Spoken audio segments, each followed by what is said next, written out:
வணக்கம். அண்டை வீட்டாரின் உரிமைகள் என்கிற ஒரு மிக முக்கியமான பரப்புரையை ஜமாத்தே இஸ்லாமி ஹிந்து முன்னெடுத்திருக்கிறது. மிக முக்கிய பரப்புரையாக இதனை நான் பார்க்கிறேன். நம்மை சுற்றி இருக்கக்கூடிய சமூகம் என்பது ரொம்ப பெரிய வார்த்தை. ஆனால் நம் வீடு இருக்குன்னா நம்ம வீட்டை சுற்றி இருக்கக்கூடிய வீட்டார், முதலில் நம் தெருவில் வசிப்பவர்களை நமக்கு தெரியுமா? அவங்களோட நமக்கு அறிமுகம் இருக்கிறதா? ஒரு பேருந்தில் பயணிக்கிறோம், நம் பக்கத்து இருக்கையில் உட்கார்ந்திருப்பவரோடு ஒரு புன்னகையை பரிமாறிக்கொள்ள தயாராக இருக்கிறோமா? ஒரு ரயிலில் ஒரு பயணத்தை மேற்கொள்கிறோம், அருகில் இருப்பவரோடு நாம் ஒரு உணவை அல்லது நம் கதையை, நம் அனுபவத்தை அல்லது ஒருவரின் கஷ்டத்தை கேட்க நாம் தயாராக இருக்கிறோமா? இதெல்லாமே இது மாதிரி நிறைய கேள்விகள் இருக்குது. எங்கோ ஒரு இடத்தில் இந்த சமூகம் சிக்கி தவித்து கொண்டிருக்கிறது. இந்த சமூகம் மனிதர்களிடமிருந்து விடுபட்டு கொண்டிருக்கிறது. இந்த சமூகம் கருவிகளுக்குள், குறிப்பாக மொபைல் ஃபோன்களை போன்ற தொடு திரைகளுக்குள் சிறைப்பட்டு கிடக்கிறது. ஒரு வழியாக இந்த சமூகத்தை நாம் மீண்டும் ஒரு எந்திரமயமாகி போன சமூகத்தை மனிதர்களாக மாற்ற வேண்டிய அவசியம் இருக்கிறது.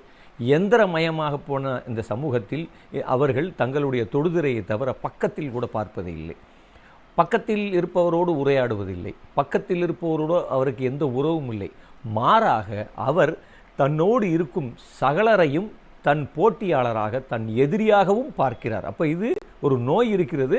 அந்த நோயினுடைய தீவிர அறிகுறிகளாக நான் இதை பார்க்கிறேன். அப்போ இந்த இடத்தில் நாம் முதலில் மனிதர்களை மனிதர்களாக ஆக்குவது, அவர்களின் இதயங்களை சுத்தம் செய்வது, அவர்களை சக மனிதர்களின் மீது அக்கறை உள்ளவர்களாக மாற்றுவது.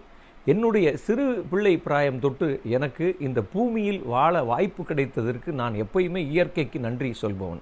நான் ரொம்ப இந்த வானியல், குறிப்பாக இந்த கேலக்ஸி, இந்த சூரிய குடும்பம், இந்த குறிப்பாக இந்த கோள்கள், இது எல்லாவற்றையும் பற்றி ஆய்வு செய்பவன். அப்போ எனக்கு பார்க்கும்போது இவ்வளவு பெரிய அண்டை வெளியில் இந்த பூமியில் தான் மனிதர்களாக ஆகிய நாம் இருக்கிறோம். இங்கே தான் இந்த வாழ்க்கை இருக்கிறது, மொழி இருக்கிறது, நடனம் இருக்கிறது, இசை இருக்கிறது, வாழ்க்கை இருக்கிறது, தத்துவங்கள் இருக்கிறது.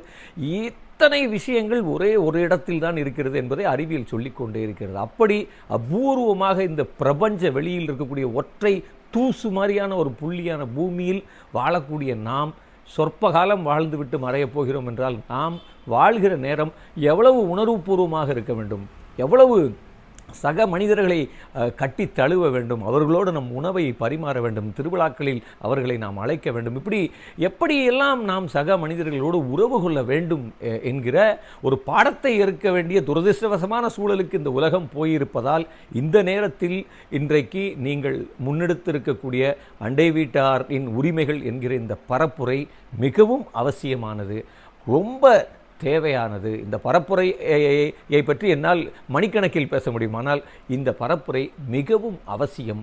நாம் ஒவ்வொரு மனிதரையும் மனிதராக மாற்றுவதும், நம்மோடு சக பயணிகளாக இந்த பூமியில் பயணிக்கக்கூடிய அனைவரையுமே நம் குடும்பமாக பார்க்க, நம்முடைய உறவாக பார்க்க, அவர்களை போட்டியாளர்களாக அல்ல பங்காளிகளாக பார்க்க, தோழர்களாக பார்க்க, அவர்களோடு தோளில் கை போட்டு பயணிக்க, அவர்களின் கஷ்ட நஷ்டங்களை பகிர என பகிர்வென்பது எல்லாவற்றிலும் தான். நம்மிடம் இருக்கக்கூடிய எதையும் நாம் பகிரும் மனநிலைக்கு வர வேண்டும். அப்போ கொஞ்சம் நாம் இந்த பொருளியல் உலகத்திலிருந்து, பொருளாதார உலகத்திலிருந்து விடுபட்டு மனிதர்களாக மாறுவோம். மனிதர்களாக மாற வேண்டிய ஒரு அவசிய தேவை இன்றைக்கு எழுந்திருக்கிறது. இந்த பரப்புரை வெற்றி பெற வேண்டும். இந்த பரப்புரை இந்த காலத்தின் மிகவும் அவசியமான பரப்புரை.